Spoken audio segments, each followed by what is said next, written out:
Manuel Apolinario Rivera. ¿Ok? Nos quedamos en este caso en el término del gobierno de Bustamante y Rivero, un gobierno en este caso de una tendencia democrática, pero que terminó de manera abrupta. ¿Ok? ¿Por qué? Porque en este caso, por la inestabilidad política del... Ay, Diosito santo. Voy a llorar. A ver. Ya, ahora sí quiero comentarle para poder... Ya, listo, ahora sí. Entonces, les hablaba en este caso que Manuel Apolinario Odría se sublevó en Arequipa en 1948. Ok, más que todo él es un militar de tendencia conservadora, ¿ya? Y en ese momento, en este caso, fue designado para poder darle fin al término del gobierno de Bustamante y Rivero, que de alguna manera se movía en la inestabilidad, ¿no? En las luchas constantes contra un Congreso que constantemente le daba la contra, ¿ya? Entonces no había un avance, entonces ese tipo de dimes y diretes hace que en este caso él dice, vamos a poner fin a esto, hay que restaurar, porque su palabra favorita de él es restauración. Y cuando hablamos de restauración es volver a lo anterior.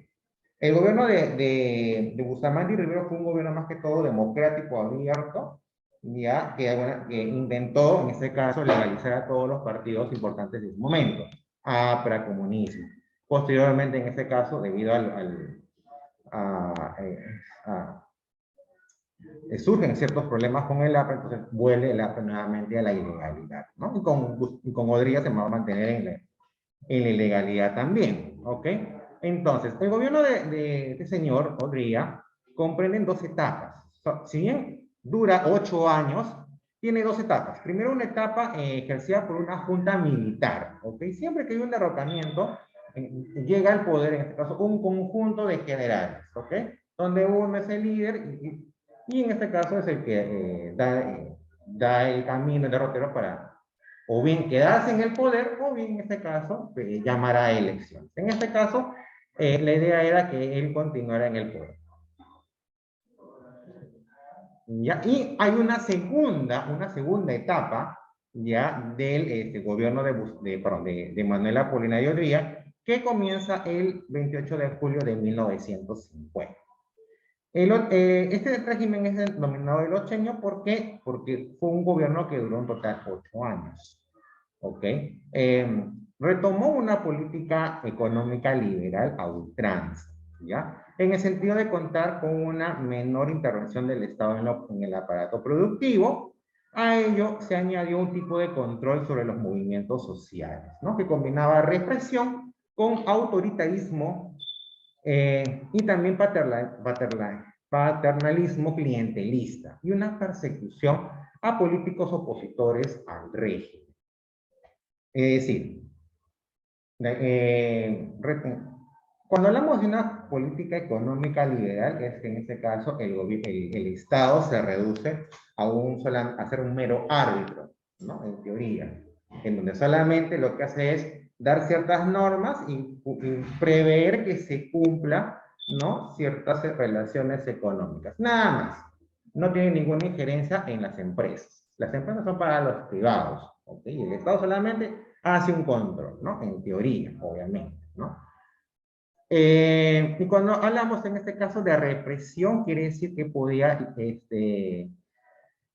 la palabrita es, podía en este caso mandar a la cárcel a ciertos movimientos que le resultaran en contra, en este caso, a las políticas que él implementara, ¿no?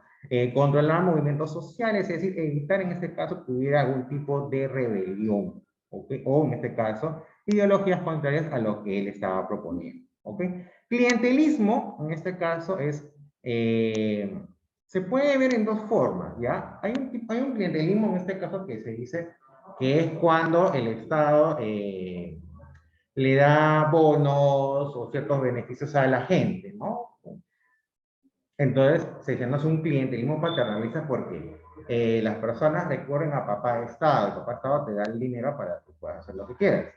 Pero hay otro clientelismo que muchas veces no se pone en el foco, que es un clientelismo más bien empresarial, O sea, en donde, por ejemplo, las grandes empresas piden en este caso beneficios tributarios. ¿Para qué? Para evitar el pago de impuestos.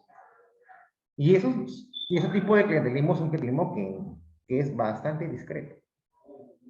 Y a veces se dan normas con ley propia. En este caso, por ejemplo, el gobierno de Odría gobernó, valga la redundancia, a través de decretos. O sea, no hubo un congreso, por lo menos en su primera etapa. Creo que en la segunda tampoco. ¿Ya? Pero en este caso, o sea, gobernaba a través de decretos. Entonces tenía él concentraba el poder. Por lo tanto, si querías pedir un beneficio tributario, tenías que ir con él, ¿no? Entonces, ese tipo de clientelismo pues, fue característica de su gobierno, ¿no? Y persecución, ¿no? A los políticos opositores, que de alguna manera se relaciona con la represión a movimientos sociales, ¿no? Todo aquel partido que les fuera en contra, pues en este caso le inventaba algún tipo de delito y bueno, lo pasa en ley. Y en este caso, algunos optaban o bien por asilarse, o sea, ir a una embajada, ya para que en este caso pudiera protegerse, o los que de alguna manera no corrían con esa suerte eran deportados. Deportación es llevarlos a otro país y dejarlo ahí. Y ya no regresaba al Perú por un buen tiempo. Entonces, de alguna manera, al haber en este caso, al volver a una economía liberal a ultranza, ¿no? También genera ciertos réditos, ¿no? Y se gestiona una gran obra educativa y de seguridad social, ¿ok? Como también una relativa recuperación económica. Establecida la Junta de Gobierno, se gobernó en un ambiente de franca dictadura.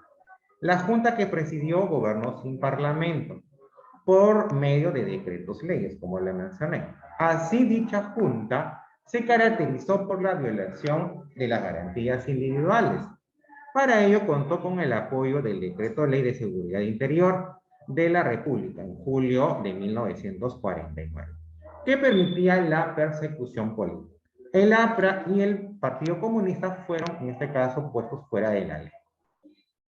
Esta ley de seguridad interior liquidó el Estado de Derecho, afectando el desarrollo, no solo de la vía política, sino también de la vía cultural e intelectual. ¿Qué sucede? Cuando hay represión, ¿ya? Cuando persiguen a partidos políticos opositores, se suelen perseguir las ideas. Se suelen perseguir las ideas. Entonces, cualquier tipo de creación, no solamente hablamos en el campo político, sino en el campo cultural o artístico, en este caso va a estar sometido a una cierta censura. Si el mensaje que hay en ese artículo cultural, puede ser un libro, por ejemplo, puede ser un ensayo, o en esa obra de arte, si hay un mensaje contra el gobierno, no sale. No sale. Entonces, ese tipo de censura lo que provoca es que la gente simplemente opte por no expresarse para poder preservar su seguridad jurídica, para poder en este caso estar que no tengan ningún problema con la ley. ¿Ya? Esto es lo que pasa con dictaduras así. Se reprime no solamente en lo social, sino también en lo cultural y en lo artístico. Y eso ha pasado con el régimen militar de Argentina, por ejemplo, en los años 70, ha pasado con el régimen de Pinochet en los años 80, entre 70 y 80. Por eso no, hay un cantautor al que asesinaron que se llamó Víctor Jara. ¿Por qué pueden matar a un cantante? Porque crea composiciones contra el régimen. Eso es lo que pasa con las dictaduras militares. Entonces, por eso es que en este caso, como dice la obra, la vida cultural intelectual se estanca. ¿Por qué? Porque prefieres mejor no meterte mucho ahí para evitar algún problema. ¿Los regímenes militares pueden llegar a asesinar personas? Claro, por supuesto. Lo hicieron. Y solamente por ideas. Entonces, la isla de Frontón, que es un peñón de roca de 1 kilómetro cuadrado, ubicado a pocos metros del puerto de Callao, sirvió de mazmorra, o sea, de cárcel, ya, a varios dirigentes políticos y periodistas. Mientras tanto, en las calles de Lima, hizo su aparición, en este caso, un carro rompe manifestaciones que está en la imagen, ¿ya? En este caso fue bautizado como el Rochabús, en honor, en este caso sarcástico, a el ministro de Interior de entonces, que era Temístocles Rocha. Por eso que lo bautizaron Rochabús y siguió así con su nombre hasta mediados de los 90, que después lo rebautizaron como Pinochet. Se convocó luego a elecciones presidenciales en el año 50, pero más que todo esas elecciones fueron orientadas con la finalidad de poder legitimizar a Odría. O sea, un régimen militar tampoco se puede sostener mucho tiempo, ¿ya? Porque en este caso, porque va en contra de las políticas, en este caso, de grandes países. O sea, recuerden que en este caso, si hablamos, por ejemplo, del imperio que de alguna manera tiene una gran influencia en Latinoamérica, es Estados Unidos. ¿Y cuál es en este caso el mensaje de los Estados Unidos? Democracia. Entonces, se ve contradictorio que los Estados Unidos no se opongan a un gobierno militar, a un gobierno que nace de una dictadura. Lo puedes apoyar por detrás, o sea, lo puedes apoyar de una manera bastante asolapada, pero no puede haber un apoyo explícito. Entonces, ¿qué hacen las dictaduras? Van en este caso a convocar elecciones. ¿Para qué? Para legitimizar. Eso es lo que hace. Fujimori, cuando hizo el autogolpe, ¿qué hizo? Le dijeron, oye, no, tienes que, en este caso, dar pasos democráticos. Eso crea, o en todo caso, gestiona, en este caso, las elecciones al Congreso Democrático Constituyente. Porque no puedes, en este caso, mantener una careta dictatorial. Más aún después cuando, en el previo a Fujimori, en este caso, se mantuvieron regímenes militares como el de Pinochet, como el de Argentina y entre otros. Entonces, es un cambio de imagen. Entonces, por esas cuestiones, Odrí dice, bueno, vamos a tener que legitimizar el mandato. ¿Ya? Entonces, él postula como presidente de la República, ¿no? Para ello, en este caso, para este fin, tuvo que renunciar a la Junta de Gobierno, dejando en el mando, en este caso, al general Zenón Noriega. A pocos días de las elecciones, estalló en Arequipa una manifestación de protesta entre entusiasta y algo desordenada, provocada por estudiantes y universitarios. El 13 de junio del año 50, los arequipeños tomaron su plaza de armas, improvisaron por unos días una junta de gobierno y prepararon unas barricadas, ¿no? Que son como frentes de contingencia, de defensa, ¿ya? Para enfrentarse a las fuerzas del orden. Francisco Montajo fue la figura, en este caso, de los rebeldes, ¿no? Y también fue nombrado líder de esta efímera junta de gobierno. Sin embargo, los militares impusieron orden y todo volvió a la normalidad. El general Ernesto Montaña, candidato a las elecciones por el denominado Partido Liga Nacional Democrático, o Democrática, fue el único rival de Odría en ese momento. Sin embargo, fue oportunamente acusado por, en este caso, instigar el movimiento en Arequipa y de ser apoyado por los apristas, que en ese momento era un partido ilegal. Entonces, el Jurado Nacional de Elecciones anuló esa inscripción y pues en este caso Montaña fue apresado y luego enviado al destierro. Con esto, solamente el único candidato de ese instante fue Manuel Apolinario Odría. Entonces, de manera lógica, termina siendo presidente de la República. En el decreto de seguridad interior se estableció en este caso la pena del destierro y de cárcel, siendo pues afectados comunistas y apristas. Dicha ley suspendía en este caso las garantías individuales, con lo cual el gobierno se encontraba en la libertad de entrar a los domicilios, si se le daba la gana, si un día amaneció, quiero entrar a tu casa, se metía. Arrestaba, encarcelaba, desterraba. ¿Ok? Por una denuncia. Voy a fabricar una denuncia. Ah, tengo una denuncia. Chao, vale.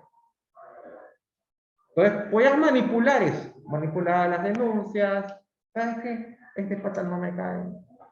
Tiene un discurso que no me gusta, entonces generamos una denuncia anónima. Ta, ta, ta, ta, ta, ta. Listo, afuera. A la cárcel o te vas a la. Era muy fácil, muy sencillo.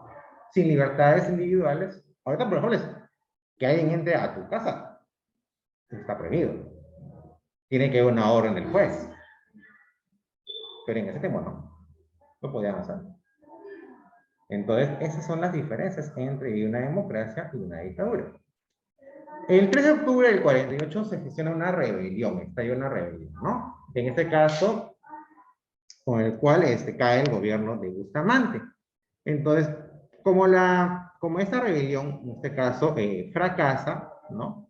Pero en este caso, se emite un decreto donde se acusa al APRA, ¿ok? O sea, previo a la rebelión, en todo caso, en tiempo de la revolución también de Odría, hay una rebelión que en este caso en donde se acusa al APRA de ser responsable de esa rebelión. Entonces, a raíz de esto, en este caso, el APRA pasa a ser ilegal y allá de la torre, en este caso, pasa a ser, en este caso, buscado. O sea, se limita a una orden de captura. Como él no se reporta, o sea, él no se presenta a las autoridades, entonces no saben dónde está.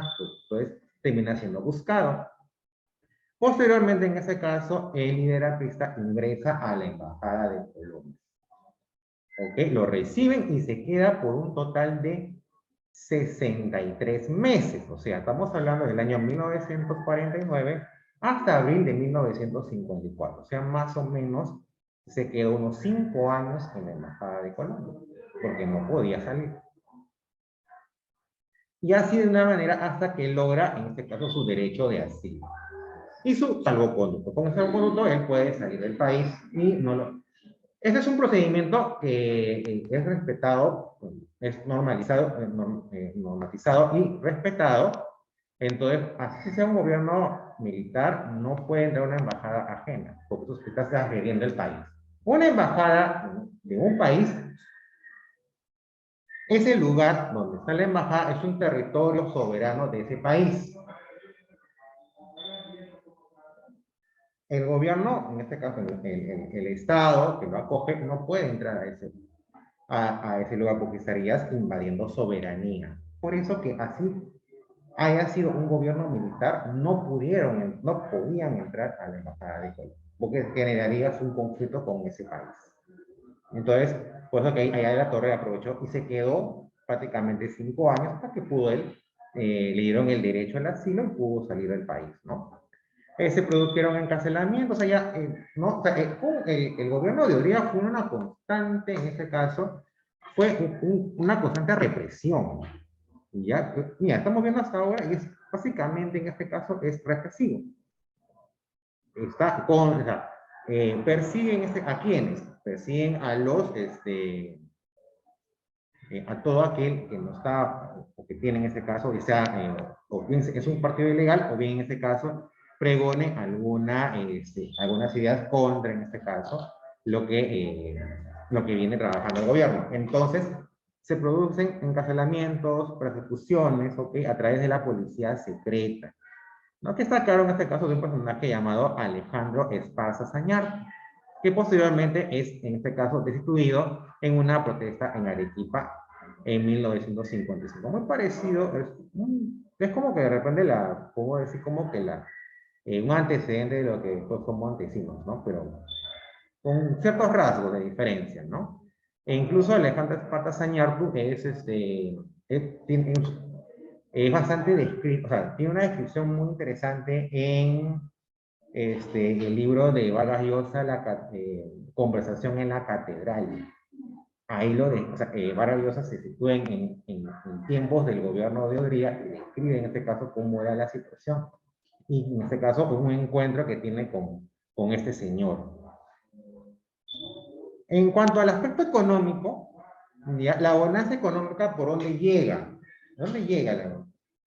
Porque en este caso, eventualmente se produce la guerra de Corea, que enfrentaron tanto al sur como al norte, ¿ok? Entonces, cuando hay un conflicto, hay una necesidad de suministros, ¿ya? Entonces, el Perú tenía en este caso esa posibilidad de poder exportar algodón, azúcar, metales preciosos y lana. Entonces, esa demanda crece, crece, crece, entonces se genera, la industria comienza a andar. Entonces fue una época en donde coincidió, al coincidir esta guerra, entonces hay una cierta bonanza económica, cierta, porque después que termina la guerra de Corea, en este caso, volvemos nuevamente a índices productivos bastante bajos. En el 49 se contrató la misión Klein, encabezada por el estadounidense Julius Klein, que recomendó un tipo de cambio libre y con bajo nivel de impuestos, la repatriación de ganancias de las empresas que intervenían en el Perú a su país de origen, siendo el Estado protector. Dictó leyes a favor en beneficio de las propiedades e inversiones nacionales y extranjeras. No subsidió a la empresa nacional y eliminó en este caso los controles de precios y de cambio, ¿no? En este caso, bueno, es normal que todo régimen pueda solicitar en este caso cierta consulta. Esto se llaman consultorías, ¿ok? Es lo que actualmente se nombra como consultoría. Yo consulto, o sea, yo pregunto, ¿no? Solicito una opinión a alguien que supuestamente es experto, ¿no?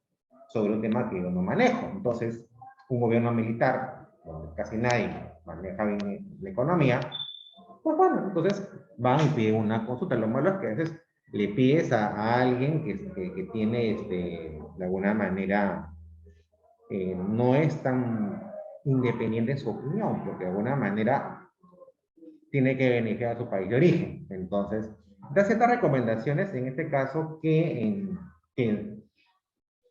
no terminan, en este caso, beneficiando a la gente, sino en este caso, simplemente a los que ponían el capital en las industrias.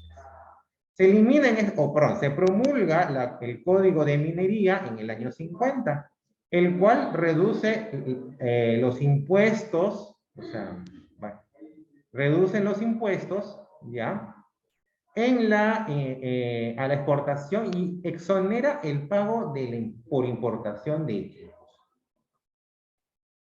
En una economía en crecimiento, y en este caso le reduces impuestos a la exportación. O sea, el Estado, cada vez que escuchemos reducción de impuestos o exoneración de pagos a importación, estamos hablando de menos dinero para el Estado. ¿Y eso en qué se traduce? Menos escuelas, menos hospitales, menos carreteras. ¿Quién se beneficia? Los que ponen el dinero. Entonces, o sea, como les da, la tendencia en este caso, pues digo, por eso que cuando les hablaba en este caso de la Revolución Rusa es,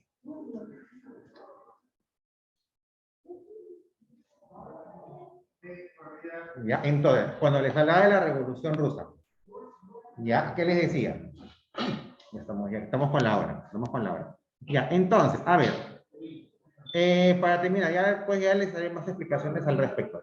Entonces, se exonera el pago de importación de equipos y se gestiona la ley también del petróleo, la cual impulsa la explotación del crudo, ¿no? Y la ley de industria eléctrica, la cual complementa el proceso de, en este caso, industrialización. ¿Ok? Entonces, ya nos ganó el tiempo. Ya. A ver, un ratito. Ok, entonces hasta aquí en este caso es la primera parte, ya es la primera parte sobre el ochenio de Odría, ¿no? La siguiente clase vamos a detallar un poquito más, en este caso, la política económica de este gobierno. ¿Okay? Entonces, no se olviden, chicos, virtuales, hoy día tienen que presentar sus tareas, bueno, ya debieron haber presentado sus tareas, porque hoy día se corrige, y en este caso también en este caso también, en la tarde, a partir de la 1:30, se habilita la plataforma para que puedan resolver sus prácticas semanales, ¿ok? De esta semana. Sí, hoy día, porque mañana es feriado. Mañana no se atiende, ¿ok? Hoy día, a la 1:30 hasta las 11:59, por favor. Entren porque después, en este caso, una práctica no hecha es nota menor. ¿Ok? Nos vemos. Chao, chao, cuídense. Nos vemos todos. Nos vemos hasta el próximo lunes.